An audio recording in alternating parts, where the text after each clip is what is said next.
പശ്ചിമേഷ്യ ഇന്നൊരു അഗ്നിപർവ്വതത്തിന് മുകളിലാണ്. ഈ സംഘർഷങ്ങളുടെ എല്ലാം കേന്ദ്രബിന്ദുവായി നിൽക്കുന്നത് കേവലം 22,145 ചതുരശ്ര കിലോമീറ്റർ മാത്രം വിസ്തൃതിയുള്ള 1 കോടിയിൽ താഴെ മാത്രം ജനസംഖ്യയുള്ള ഇസ്രയേൽ എന്ന കൊച്ചു രാജ്യമാണ്.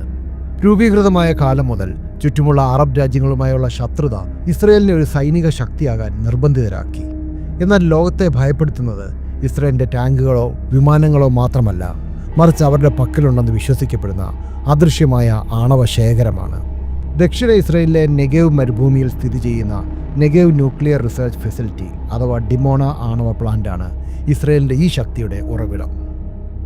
ഔദ്യോഗികമായി ഇസ്രയേൽ ഇതൊരു ആണവ കേന്ദ്രമാണെന്ന് സമ്മതിച്ചിട്ടില്ലെങ്കിലും അന്താരാഷ്ട്ര ചാര ഏജൻസികളും വിദഗ്ധരും ഉറപ്പിച്ചു പറയുന്നത് ഇവിടം ലോകത്തിലെ ഏറ്റവും മാരകമായ ബോംബുകളുടെ നിർമ്മാണശാലയാണെന്നാണ്.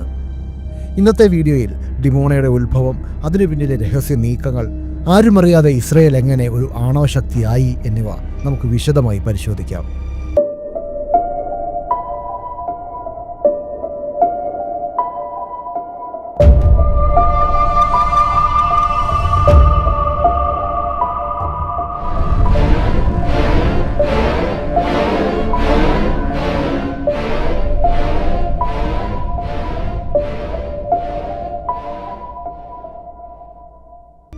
എന്തുകൊണ്ട് ഇസ്രയേൽ ആണവ സ്വപ്നം കണ്ടു? 1948 രാജ്യം രൂപീകൃതമായപ്പോൾ മുതൽ നിലനിൽപ്പിനായുള്ള പോരാട്ടത്തിലായിരുന്നു ഇസ്രയേൽ. ചുറ്റുമുള്ള രാജ്യങ്ങൾ തങ്ങളെ ഭൂപടത്തിൽ നിന്ന് തുടച്ചു നീക്കാൻ ശ്രമിക്കുമെന്ന് ആദ്യ പ്രധാനമന്ത്രി ഡേവിഡ് ബെൻഗൂരിയൻ ഭയപ്പെട്ടിരുന്നു. 1956 രണ്ടാം അറബ് ഇസ്രയേൽ യുദ്ധത്തിൽ ബ്രിട്ടൻ്റെയും ഫ്രാൻസിൻ്റെയും സഹായത്തോടെ ഇസ്രയേൽ വിജയിച്ചു. എന്നാൽ അമേരിക്കയുടെയും സോവിയറ്റ് യൂണിയൻ്റെയും സമ്മർദ്ദത്തെ തുടർന്ന് പിടിച്ചെടുത്ത സിനായ് ഉപദ്വീപ് അവർക്ക് വിട്ടു നൽകേണ്ടി വന്നു. ഇത് ഇസ്രയേലിനൊരു പാഠമായിരുന്നു. വലിയ ശക്തികളുടെ സഹായമില്ലാതെ സ്വന്തം നിലനിൽപ്പ് ഉറപ്പാക്കാൻ ഒരു അന്തിമ ആയുധം വേണം. അതേസമയം Egyptian president Gamal Abdul Nasser തൻ്റെ സൈന്യത്തെ അതിവേഗം നവീകരിച്ചുകൊണ്ടിരുന്നു. 1957 സോവിയറ്റ് യൂണിയൻ്റെ സഹായത്തോടെ ഈജിപ്റ്റ് ഒരു ഗവേഷണ റിയാക്ടർ വാങ്ങാൻ തീരുമാനിച്ചത് ഇസ്രയേലിനെ ഞെട്ടിച്ചു. ശത്രുരാജ്യം ആണവ സാങ്കേതികവിദ്യ കൈക്കലാക്കിയാൽ തങ്ങളുടെ നാശം ഉറപ്പാണെന്ന് ബെൻഗൂരിയൻ തിരിച്ചറിഞ്ഞു. 1957 സെപ്റ്റംബറിൽ ബെൻഗൂരിയൻ തൻ്റെ മന്ത്രിസഭയിൽ ഈ വിഷയം അവതരിപ്പിച്ചു. ഇസ്രയേലിന് ഒരു ഇൻഷുറൻസ് പോളിസി വേണം എന്നതായിരുന്നു അദ്ദേഹത്തിൻ്റെ നിലപാട്. ഇതിനായി ലോകമെമ്പാടുമുള്ള ജൂത പ്രമുഖരിൽ നിന്നും സമ്പന്നരിൽ നിന്നും അദ്ദേഹം രഹസ്യമായി ഫണ്ട് ശേഖരിച്ചു. കേവലം 3 മാസത്തിനുള്ളിൽ $40 മില്യൺ സമാഹരിക്കാൻ അദ്ദേഹത്തിന് കഴിഞ്ഞു. ഫ്രാൻസുമായുള്ള രഹസ്യ കരാറും ഡിമോണയുടെ ഉദയവും. 1956 സൂയിസ് കനാൽ പ്രതിസന്ധി ഒഴിഞ്ഞുപോയെങ്കിലും ഇസ്രയേലിൻ്റെ ആകാശം അപ്പോഴും മേഘാവൃതമായിരുന്നു. ഈജിപ്ഷ്യൻ പ്രസിഡന്റ് ഗമാൽ അബ്ദുൽ നാസറിൻ്റെ സിംഹഗർജനം തെക്കുനിന്ന് കേൾക്കാമായിരുന്നു. സിനായ് ഉപദ്വീപ് തിരിച്ചു കൊടുക്കേണ്ടി വന്നതിൻ്റെ അപമാനം ഇസ്രയേലിൻ്റെ നിലനിൽപ്പിന് മേൽ തൂങ്ങുന്ന വാളായി മാറി. ബെൻഗൂരിയന് അറിയാമായിരുന്നു, പരമ്പരാഗത ആയുധങ്ങൾ കൊണ്ട് മാത്രം ഈ കൊച്ചു രാജ്യത്തെ എന്നേക്കുമായി സംരക്ഷിക്കാനാവില്ല. അവർക്ക് വേണ്ടത് ഒരു അന്തിമ ആയുധമായിരുന്നു. പക്ഷേ എവിടെ നിന്ന്, ആര് സഹായിക്കും? അമേരിക്ക കൈമലർത്തി, ബ്രിട്ടൻ മടിച്ചു നിന്നു. ലോകം മുഴുവൻ ഇസ്രയേലിനെ ഒറ്റപ്പെടുത്താൻ നോക്കുമ്പോൾ അപ്രതീക്ഷിതമായി ഒരു വാതിൽ തുറന്നു. അത് പാരീസിൽ നിന്നായിരുന്നു. ഫ്രാൻസിനും അപ്പോൾ ശത്രുക്കൾ കുറവായിരുന്നില്ല. അൾജീരിയയിലെ വിപ്ലവകാരികൾക്ക് നാസർ നൽകുന്ന പിന്തുണ ഫ്രാൻസിനെ ചൊടിപ്പിച്ചിരുന്നു. ശത്രുവിൻ്റെ ശത്രു മിത്രം എന്ന തത്വം ഇവിടെ പ്രയോഗിക്കപ്പെട്ടു. 1956 ഒക്ടോബർ പാരീസിന് പുറത്തുള്ള സെബ്രെ എന്ന സ്ഥലത്തെ ഒരു സ്വകാര്യ വില്ലയിൽ അതീവ രഹസ്യമായ ഒരു കൂടിക്കാഴ്ച നടന്നു. ഇസ്രയേൽ, ഫ്രാൻസ്, ബ്രിട്ടൻ എന്നീ രാജ്യങ്ങളിലെ ഉന്നത നേതാക്കൾ പങ്കെടുത്ത ഈ യോഗത്തിലാണ് പ്രോട്ടോകോൾ ഓഫ് സെബ്രെ ഒപ്പുവെക്കപ്പെട്ടത്. ഈ കരാറിൻ്റെ പരസ്യമായ ലക്ഷ്യം സൂയിസ് കനാൽ തിരിച്ചു പിടിക്കുക എന്നതായിരുന്നു. എന്നാൽ ഇതിൻ്റെ മറവിൽ ഇസ്രയേലിന് മാത്രം അറിയാവുന്ന മറ്റൊരു അനുബന്ധ കരാർ കൂടി ഉണ്ടായിരുന്നു. ഫ്രാൻസ് ഇസ്രയേലിന് ഒരു ന്യൂക്ലിയർ റിയാക്ടറും അതിനുവേണ്ട സാങ്കേതിക വിദ്യയും പ്ലൂട്ടോണിയം വേർതിരിക്കാനുള്ള പ്ലാന്റും നൽകും. ഇതൊരു സാധാരണ കരാറായിരുന്നില്ല. ഒരു ജനതയുടെ വിധിയെ മാറ്റിമറിക്കാൻ പോകുന്ന ലോക ചരിത്രത്തിലെ തന്നെ ഏറ്റവും വലിയ ആണവ കൈമാറ്റങ്ങളിലൊന്നായിരുന്നു. ഫ്രാൻസിലെ ആണവ ശാസ്ത്രജ്ഞർക്ക് പോലും ഇതിൻ്റെ പൂർണ്ണരൂപം അറിയില്ലായിരുന്നു. ഫ്രാൻസ് വാഗ്ദാനം ചെയ്തത് L-102 എന്നറിയപ്പെടുന്ന വളരെയധികം ജലം ഉപയോഗിച്ച് പ്രവർത്തിക്കുന്ന ഒരു ഗവേഷണ റിയാക്ടറായിരുന്നു. പുറമേ നിന്ന് നോക്കിയാൽ ശാസ്ത്രീയ ആവശ്യങ്ങൾക്കുള്ളതാണെന്ന് തോന്നുമെങ്കിലും ഇതിന് പ്രതിവർഷം 10 മുതൽ 15 കിലോഗ്രാം പ്ലൂട്ടോണിയം ഉൽപ്പാദിപ്പിക്കാനുള്ള ശേഷിയുണ്ടായിരുന്നു. ഒരു ആണവ ബോംബ് നിർമ്മിക്കാൻ ആവശ്യമായ കൃത്യമായ അളവ്. എന്നാൽ ഇസ്രയേലിൻ്റെ ശാസ്ത്രജ്ഞർക്ക് പ്രത്യേകിച്ച് ഏണസ്റ്റ് ഡേവിഡ് ബെഗ്മാനെ പോലുള്ളവർക്ക് ഇത് പോരായിരുന്നു. അവർക്ക് വേണ്ടത് പ്ലാന്റ് വലുതാക്കുകയായിരുന്നു. കൂടുതൽ പ്ലൂട്ടോണിയം, കൂടുതൽ ബോംബുകൾ. രഹസ്യ ചർച്ചകളിലൂടെ അവർ ഫ്രഞ്ചുകാരെ സമ്മതിപ്പിച്ചു. റിയാക്ടറിൻ്റെ ശേഷി 24 മെഗാവാട്ടിൽ നിന്നും 40 മെഗാവാട്ടായി ഉയർത്താൻ. റിയാക്ടർ മാത്രമല്ല, ബോംബ് നിർമ്മാണത്തിന് ഏറ്റവും അനിവാര്യമായ പ്ലൂട്ടോണിയം വേർതിരിക്കുന്ന സാങ്കേതിക വിദ്യയും ഫ്രാൻസ് കൈമാറി. ഇതൊരു വമ്പൻ കെമിക്കൽ പ്ലാന്റാണ്. ഒരു റിയാക്ടർ നിർമ്മിക്കുന്നതിനേക്കാൾ അതീവ രഹസ്യമായിട്ടായിരിക്കണം ഈ പ്ലാന്റിൻ്റെ നിർമ്മാണം. റിയാക്ടർ ലഭിച്ചു. ഇനി അത് എവിടെ സ്ഥാപിക്കും? ഇസ്രയേലിൻ്റെ ജനസാന്ദ്രതയേറിയ തീരപ്രദേശങ്ങളിൽ അത് സ്ഥാപിക്കുന്നത് ആത്മഹത്യാപരമായിരിക്കും. ശത്രുക്കളുടെ ഒരു ബോംബ് മതി രാജ്യം മുഴുവൻ ആണവ വികിരണത്താൽ തകരാൻ. അവർക്ക് വേണ്ടത് വിജനമായ, ആർക്കും പെട്ടെന്ന് എത്താൻ കഴിയാത്ത എന്നാൽ സുരക്ഷിതമായ ഒരു സ്ഥലമായിരുന്നു. അവർ തിരഞ്ഞെടുത്തത് നെഗേവ് മരുഭൂമിയിലെ ഡിമോണ എന്ന കൊച്ചു ഗ്രാമത്തിന് സമീപമുള്ള പ്രദേശമായിരുന്നു.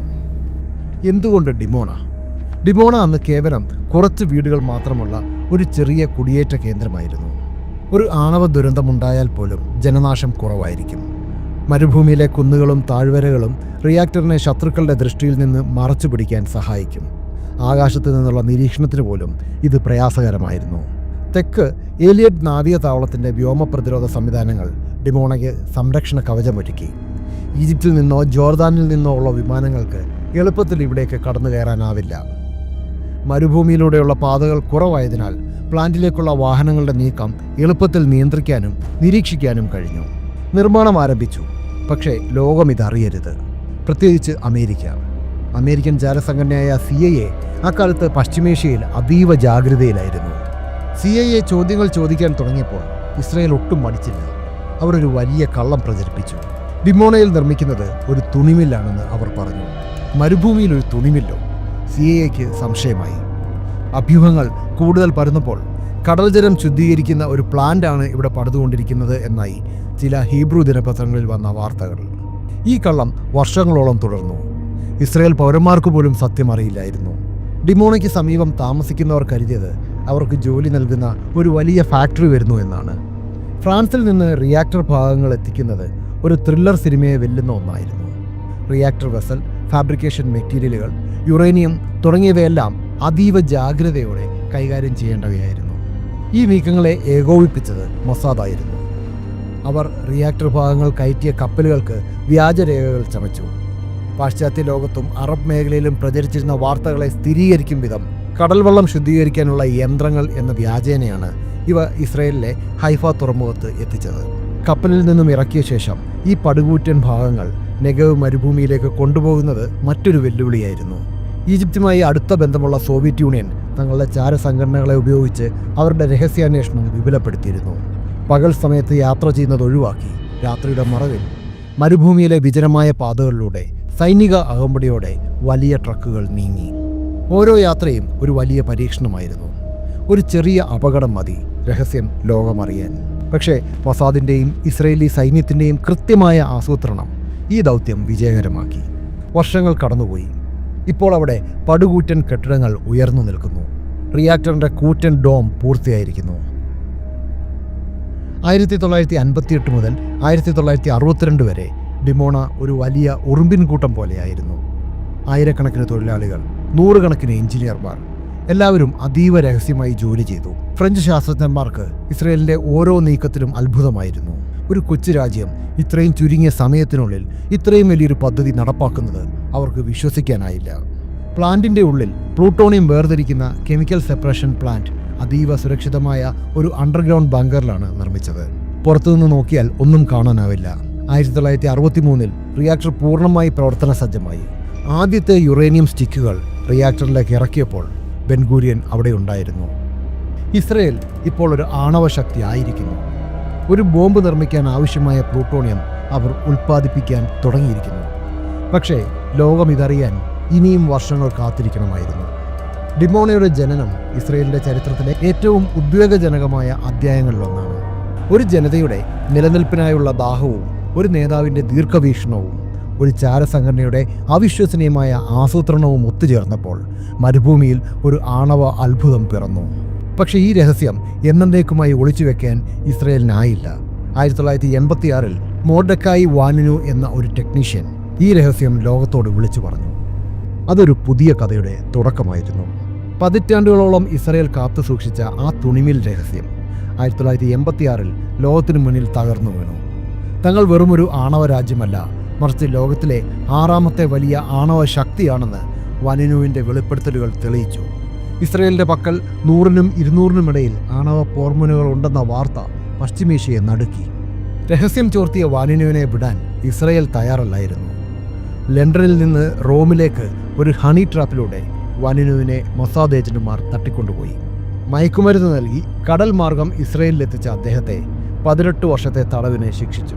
വാനിനുവിനെ തടവിലാക്കിയെങ്കിലും ഡിമോണയുടെ രഹസ്യം ഇനി ഒളിച്ചുവെക്കാനാവില്ലെന്ന് ഇസ്രയേൽ തിരിച്ചറിഞ്ഞു. അതോടെ അവർ ആണവ അവ്യക്തത എന്ന പുതിയ തന്ത്രം സ്വീകരിച്ചു. ഞങ്ങളുടെ പക്കൽ ബോംബുണ്ടെന്ന് ഞങ്ങൾ പറയില്ല, ഇല്ലെന്നും പറയില്ല. ഇന്ന് ഡിമോണ കേവലം ഒരു ഗവേഷണ കേന്ദ്രമല്ല, അത് ഇസ്രയേലിൻ്റെ അന്ത്യദിന ആയുധപ്പുരയാണ്.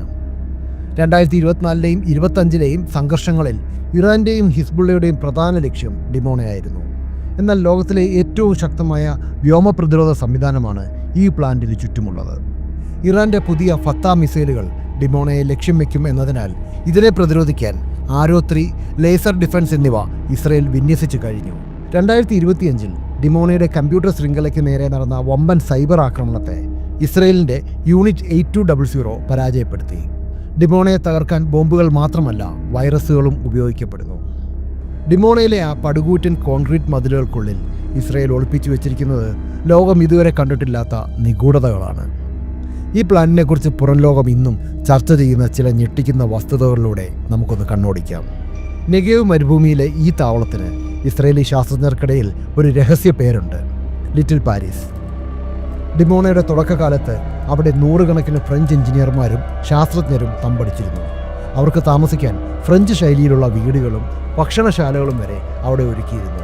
പ്ലാന്റിനുള്ളിൽ ഫ്രഞ്ച് ഭാഷയിലുള്ള സൈൻ ബോർഡുകളും പാരീസിലെ തെരുവുകളെ അനുസ്മരിപ്പിക്കുന്ന ലാബുകളും ഉള്ളതുകൊണ്ടാണ് ശാസ്ത്രലോകം ഇന്നും ഇതിനെ ആ പേരിൽ വിശേഷിപ്പിക്കുന്നത്. പക്ഷേ ആ ചെറിയ പാരീസിൽ വിരിഞ്ഞത് പ്രണയമായിരുന്നില്ല, മറിച്ച് ലോകത്തെ വിറപ്പിക്കാൻ ശേഷിയുള്ള ആണവ ബോംബുകളായിരുന്നു. എന്നാൽ ഇന്ന് ലോകത്തെ ഏറ്റവും കൂടുതൽ ആശങ്കപ്പെടുത്തുന്നത് ഡിമോണയുടെ പഴക്കമാണ്. 1963-ൽ പ്രവർത്തനം ആരംഭിച്ച ഈ റിയാക്ടറിന് ഇപ്പോൾ 60 വർഷത്തിലേറെ പ്രായമായിരിക്കുന്നു. സാധാരണഗതിയിൽ ഒരു ആണവ റിയാക്ടറിൻ്റെ സുരക്ഷിതമായ ആയുസ് 40 വർഷമാണ്. ലോകത്ത് ഇന്നും പ്രവർത്തിച്ചുകൊണ്ടിരിക്കുന്ന ഏറ്റവും പഴക്കം ചെന്ന റിയാക്ടറുകളിലൊന്നാണിത്.